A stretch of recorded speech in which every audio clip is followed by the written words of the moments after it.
नमस्कार, सत Shyamala news channel में आपका स्वागत है। आज हम बारसलीगंज जो नवादा ज़िला का एक प्रखंड है, नगर परिषद भी है और यहाँ नगर परिषद के साथ साथ प्रखंड में भी जो लोग हैं, निवासी हैं, वो पशुपालन का काम करते हैं के लिए अस्पताल की व्यवस्था किया है। उसके बारे में यहाँ जो इनके प्रभारी हैं उनसे चर्चा करेंगे, जानकारी लेंगे कि यहाँ पशुपालकों के लिए क्या सुविधा है जब उनके मवेशी बीमार हो जाते हैं। यहाँ से ये क्या सुविधा देते हैं।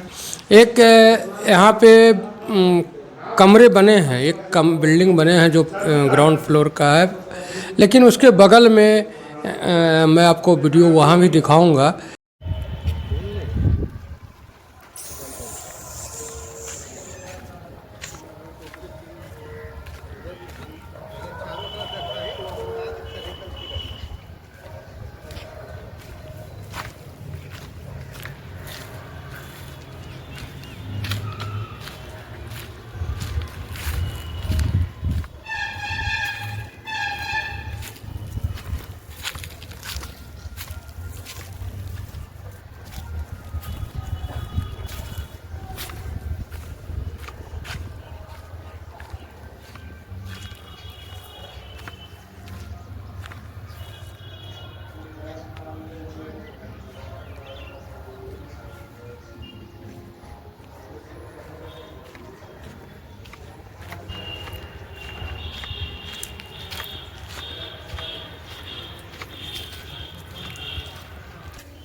गेट का केवाड़ी देखिए।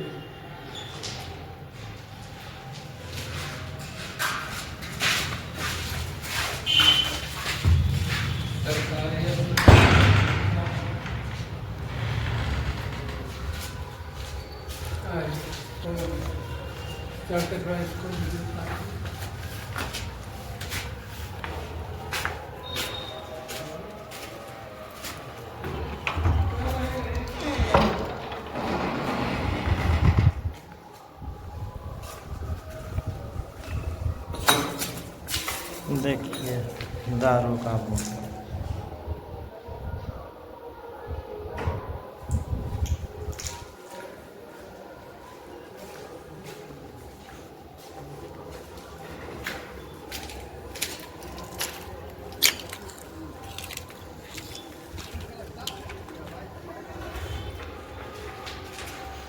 खिड़की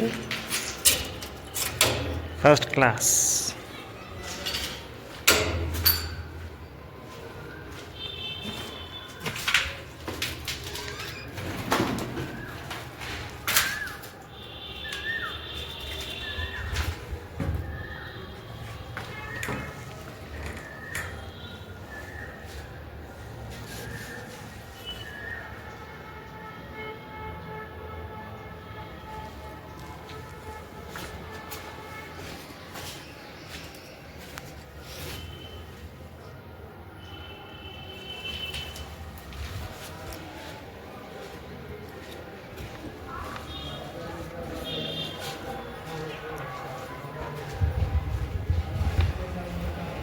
कि एक अस्पताल का निर्माण हुआ ग्राउंड फ्लोर से लेकर के सेकंड थर्ड फ्लोर तक, और वह उद्घाटन होने के पहले ही, यानी आम लोगों को समर्पित होने से पहले ही उसके खिड़कियां, दरवाजे और रेलिंग वगैरह किस तरह से गिर रहे हैं, किस तरह से टूटे हुए हैं। सर, आपका हमारे चैनल में स्वागत है। मेरा नाम डॉक्टर जय किशन कुमार हुआ जी। मैं यहाँ भ्रमणशील पशु चिकित्सा पदाधिकारी के पद पे कार्यरत हूँ। यहाँ पे जैसा आप जानना चाह रहे हैं कि यहाँ पे पशुओं के लिए क्या, तो ये हमारा प्रखंड मुख्यालय प्रखंड वारसलीगंज के अंतर्गत 3 पशु चिकित्सालय हैं, जो इसमें वारसलीगंज आपका हो गया, एक दोसूत में है, एक जलालपुर में है। 3 पशु चिकित्सालय के माध्यम से ठेरा जलालपुर, हाँ ठेरा जलालपुर, तो वही 3 पशु चिकित्सालय के माध्यम से पशु चिकित्सा का कार्य किया जाता है। तो उसके साथ साथ मतलब बहुत सारी योजनाएं, जैसे हमारे यहाँ टीकाकरण की योजना चलती है, जिसमें HSBQ का टीकाकरण हो गया, FMD का टीकाकरण हो गया, PPR का हो गया, CSF का सुअरों में टीकाकरण किया जाता है। इस तरह का टीकाकरण का कार्यक्रम हमारा चलता है। अभी हमारा पशुगणना का कार्य भी प्रगति पे है, जो लगभग करीब हमारा समाप्ति की ओर है। और पशु चिकित्सालय में यहाँ पे मतलब यहाँ पशु चिकित्सा के लिए यहाँ पे लगभग 28 प्रकार की दवाएं उपलब्ध होती हैं, जो पशुपालकों को इलाज के दौरान उपलब्ध कराई जाती हैं। निःशुल्क या पैसे से? निःशुल्क दवा का निःशुल्क होता है, लेकिन जो रजिस्ट्रेशन चार्ज हमारा सरकारी लगता है वो लगता है यहाँ पे। रजिस्ट्रेशन चार्ज है? 1 रुपया पर जानवर जो आपका लगता है रजिस्ट्रेशन चार्ज, वो लगता है यहाँ पे, और बाकी मतलब जो भी सुविधा है यहाँ पे मिलती है। सर, अभी आपने कहा कि 3 अस्पताल हैं, इसके तीनों चल रहे हैं। अभी जब हम आपके पास आ रहे थे मेन सड़क को छोड़कर, तो देखा कि एक और बगल में, जहाँ अभी आप यहाँ बैठे हैं, आपके जस्ट बगल में एक बना हुआ है, नया ही बना है, और सुनने में आया कि वो उद्घाटन भी नहीं हुआ है, लेकिन देखने के बाद पता चल रहा है कि उसके खिड़की भी टूटे हैं और उसके जो ऊपर का जो 4 दीवारी है वो भी अस्त व्यस्त है। तो इसके लिए कौन जिम्मेवार, विभाग या फिर इसके ठेकेदार? इसके लिए तो हम ठेकेदार को ही कह सकते हैं, क्योंकि इसमें मतलब जो पशु चिकित्सालय जिस समय बन रहा था, उस समय जब हैंड ओवर की बात हुई, तो उस समय जो मतलब कि जो नॉर्म्स है अस्पताल का, जो उसमें सुविधाएं उपलब्ध कराई जानी चाहिए थी ठेकेदार के माध्यम से, वो उपलब्ध नहीं हुआ, जिसके कारण तत्कालीन जो भ्रमणशील पशु चिकित्सा पदाधिकारी यहाँ पे थे, वो उन्होंने हस्तगत करने से मना कर दिया। क्योंकि मतलब हस्तगत करने का मतलब है कि हमारा मतलब कि रेसिडेंस और अस्पताल दोनों था, तो अस्पताल के मतलब रेसिडेंस अगर है तो वहाँ पे बिजली पानी की सुविधा होनी चाहिए, जो कि नहीं कराया गया था। बोरिंग उसमें नहीं किया गया है, ना ही वहाँ पे मतलब किसी तरह का बिजली का कार्य कराया गया था। तो इस तरह से हस्तगत वो हमारे डिपार्टमेंट में अभी तक के हस्तगत नहीं हुआ है, जिसके कारण वो वीरान पड़ा हुआ है और वो अस्त व्यस्त है। सर, जब ये जो सुविधा चाहिए थी वो सुविधा उसमें नहीं हुआ और आपके पूर्व के पदाधिकारी ने उसको अपने अंडर में नहीं लिया और उसमें उसको आधा अधूरा छोड़ करके ठेकेदार चला गया, तो क्या उसके ऊपर कोई कानूनी कार्रवाई बनता है या नहीं? हमारे पास जो मतलब कि हमने हस्तगत नहीं किया, तो हमने मतलब यहाँ के जो तत्कालीन पशु चिकित्सा पदाधिकारी थे, उन्होंने उच्चाधिकारियों को इसके बारे में जानकारी दी कि इसमें ये कमी है, इसके कारण हस्तगत नहीं लिया जा सकता है, तो इस प्रकार से हस्तगत नहीं लिया गया उसको। लेकिन कोई कानूनी कार्रवाई नहीं हुई? शायद हम तो उस समय नहीं थे, शायद नहीं हुई। सर, यहाँ से 10 किलोमीटर दूर तक, 11 किलोमीटर दूर तक आपका प्रखंड इलाका है। यहाँ से पश्चिम एक पंचायत है बरनामा, जो काफ़ी दूर है यहाँ से। अगर किसी पशुपालक का पशु बीमार हो, चलने से लाचार हो, यहाँ तक नहीं आ सकती गाय भैंस, या अब तो बैल लोग रखते नहीं हैं, तो उसके लिए उसको यहाँ तक लाने के लिए या उसके इलाज के लिए यहाँ से वहाँ तक जाने की क्या सुविधा है?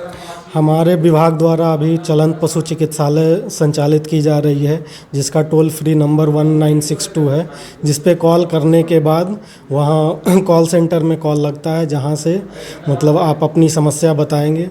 समस्या बताने के बाद वो जब कॉल वहाँ से आपका जो चलंत पशु चिकित्सालय वाहन जो हमारा चल रहा है, मोबाइल वेटनरी यूनिट, उसमें वहाँ पे केस दर्ज कराया जाता है कि फलाने गांव का एक केस है, इस तरह का केस है, वहाँ पे जा कर के इलाज किया जाए।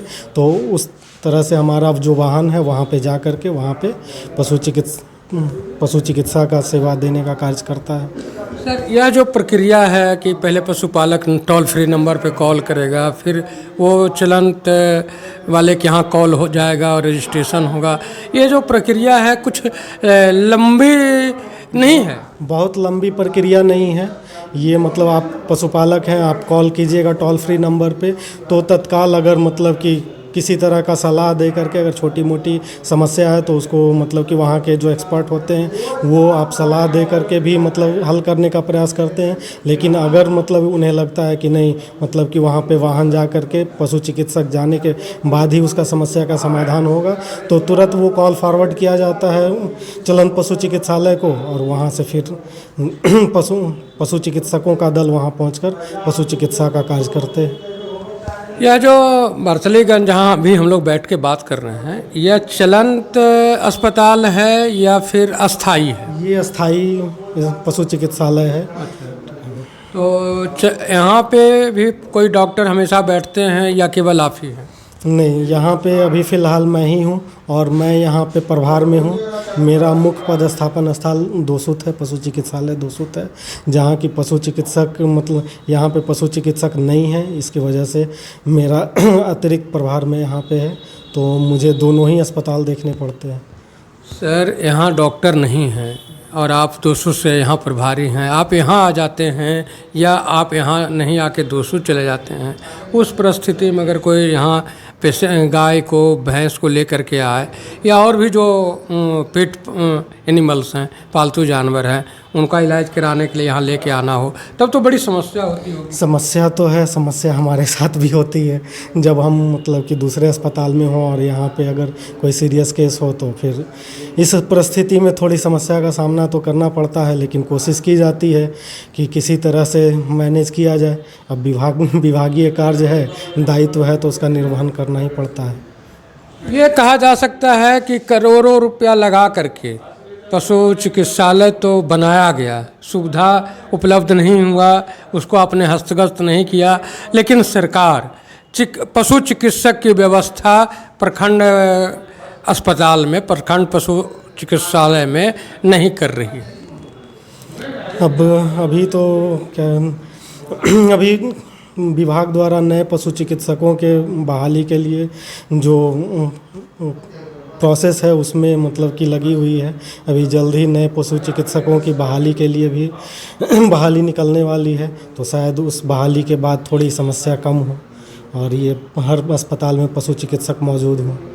सर, पिछले 20 साल से हम भी, आप भी, आम जनता, बिहार की जो आम जनता है वह सुनती है कि आम जनता के लिए हम विकास के बयार बहा रहे हैं, और उस बयार का एक उदाहरण है कि जो बिहार कृषि और पशु पर मुख्य रूप से आधारित है, आश्रित है यहाँ के लोग, उनके स्वास्थ्य की क्या व्यवस्था है, वह उससे तो यही समझ में आता है कि सुशासन केवल ढोल बजाने के लिए। नहीं, ऐसी बात नहीं है। जो भी संसाधन उपलब्ध है हमारे विभाग को, उस संसाधन का भरपूर उपयोग करके आपके हर संभव जो है वो हर संभव मतलब प्रयास किया जाता है कि मतलब पशुपालकों को असुविधा ना हो, जो भी सुविधा उन्हें मिलनी चाहिए प्राप्त हो। जैसे आपने कहा संसाधन, तो संसाधन में आपका कोई दोष नहीं कि आपने संसाधन नहीं ये किया है, लेकिन जो यहाँ का स्वास्थ्य विभाग है या यहाँ की जो सरकार है वह तो पशुपालकों के लिए पशु चिकित्सालय में बेहतर संसाधन और बेहतर इंतजाम की व्यवस्था नहीं की है। जो संसाधन उपलब्ध है उसमें बेहतर करने का प्रयास किया जा सकता है। ये तो आप कर रहे हैं ना, हम सरकार की बात कर रहे हैं। अब सरकार की भी अपनी कुछ लिमिटेशंस हैं। जैसे सरकार भी आगे बहाली के प्रक्रिया में है, तो वो भी समय लगेगा थोड़ा, लेकिन आगे बेहतर ही होगा मेरे ख्याल से। पशु के लिए एनिमल एम्बुलेंस की व्यवस्था होती है शायद, क्या बरसलीगंज के जो 3 अस्पताल हैं जानवरों के लिए, वहाँ कोई जानवर के लिए एम्बुलेंस की सुविधा है? हमारे पास एम्बुलेंस जैसे मानव अस्पताल में जैसे एम्बुलेंस होता है कि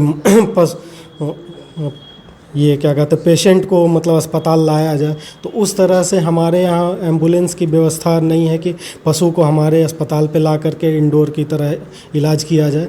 हमारे यहाँ चलंत पशु चिकित्सालय है जो पशुपालकों के द्वार पे जा कर के पशु चिकित्सा का कार्य करती है। दूसरे हमारा जिला में एक मतलब कि चलंत पशु ये एम्बुलेटरी वाहन है जो मतलब कि जहाँ पे भी आवश्यकता पड़ती है, जैसे अगलगी हो गई या किसी तरह का अनहोनी घटना के समय में पशु चिकित्सकों का दल जो है वहाँ पे पहुँचता है उस वाहन के थ्रू। और दूसरे हमारे जो एम्बुलेटरी वाहन है उससे पूरे ज़िले में लगभग मतलब 8 से 9 हर महीने कैंप लगाए जाते हैं गांव में, जहां पे पशु चिकित्सकों का दल जा कर के कैंप के द्वारा पशु चिकित्सा का कार्य करती है। बारसलीगंज प्रखंड के पश्चिमी हिस्से में लगभग जो सकरी नदी के उस पार हैं, पश्चिम हैं, उधर 2 या 3 पंचायत हैं। उधर निकट के कितने पहले पशु चिकित्सा का कैंप लगा?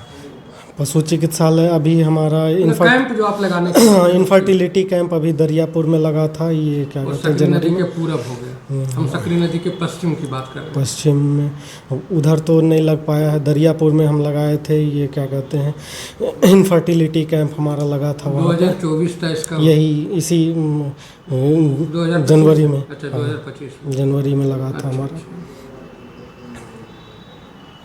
चलिए, आपने हमारे दर्शकों को जानकारी दिए, इसके लिए आपका धन्यवाद। धन्यवाद। बारसलीगंज में पशु चिकित्सालय बना हुआ है, यहाँ डॉक्टर की व्यवस्था भी है, लेकिन डॉक्टर का अभाव यह है कि एक पशु चिकित्सक 2-2 प्रखंड 2-2 चिकित्सालय को देख रहे हैं।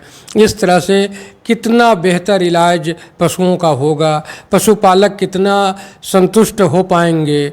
साथ ही इस जहां हम अभी बैठ कर के आपको समाचार संकलन कर रहे हैं, उसके जस्ट बगल में एक 2 तल्ले का बिल्डिंग बना है, जिसको पशु चिकित्सालय के लिए और पशु चिकित्सकों के रहने के लिए इंतज़ाम करना था, लेकिन आज तक वो चालू नहीं हुआ, वहाँ रहने की व्यवस्था नहीं हुई और वो डैमेज भी हो रहा है।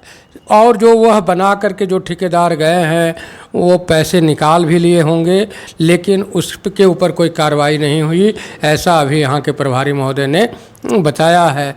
आप समझ सकते हैं कि बिहार में पिछले 20 वर्षों से किस तरह का सुशासन है और सुशासन के नाम पर किस तरह की लूट खसोट की व्यवस्था है। आप समाचार को देखें हमारे उत्साह को बढ़ाने के लिए, और यह मुद्दा जो है कैसा लगा इसके ऊपर कमेंट करने के लिए कमेंट बॉक्स में कमेंट करें। धन्यवाद।